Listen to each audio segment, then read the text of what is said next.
Hey my cookies! Today I'll be showing you how I make the most delicious spaghetti and meatballs.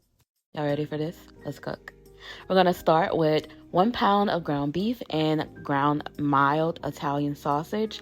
To that, we're gonna add in some sauteed onion, bell pepper, celery, and garlic. I sauteed them in olive oil and then let it cool before I added it to the meat. We didn't want to chance cooking that meat with the hot veggies. So add that in with 2 eggs, and then I had to add my seasoned salt. You can use some salt and pepper if you want, but I need to add a little bit of you know how I do. Then we're gonna add some onion and garlic powders, and now we're gonna add some Worcestershire sauce.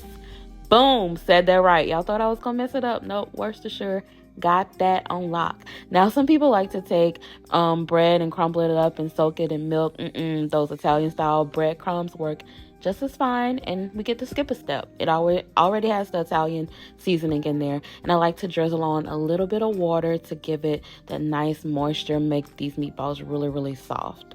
Now I'm going to add that fresh basil from my garden, and then we're going to just squeeze everything together. I think that's the best way to mix your meatballs. You don't want to overwork the meat.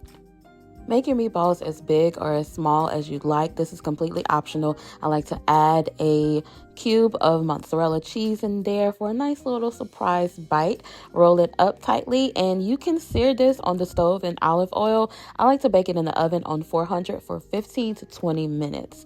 During that time, we can work on our sauce. Remember those peppers, onions, garlic, all that good stuff? Yep, there it is again, the rest of it. I'm just gonna saute that around, and then we can add in a little bit of meat that we had left over from the meatballs. It wasn't enough to make its own meatball, so I just added it in. It'll thicken up that sauce really nicely and add a nice little bite. Now we can add our red wine. I'm using Pinot Noir this time, and some tomato paste. Stir that in along with some crushed tomatoes. I used 2 28-ounce cans, and we're going to add our seasoning. I'll have all that information in the description box. Sugar, don't skip that chicken bouillon powder, y'all. Don't skip it, all right?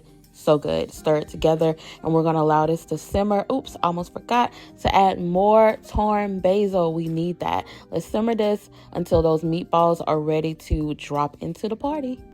Allow this to simmer on low, uncovered for about 30 minutes. Boil your pasta and serve it up. Check the description box for the recipe. Thanks so much for watching. I gotta eat. Until next time, be blessed.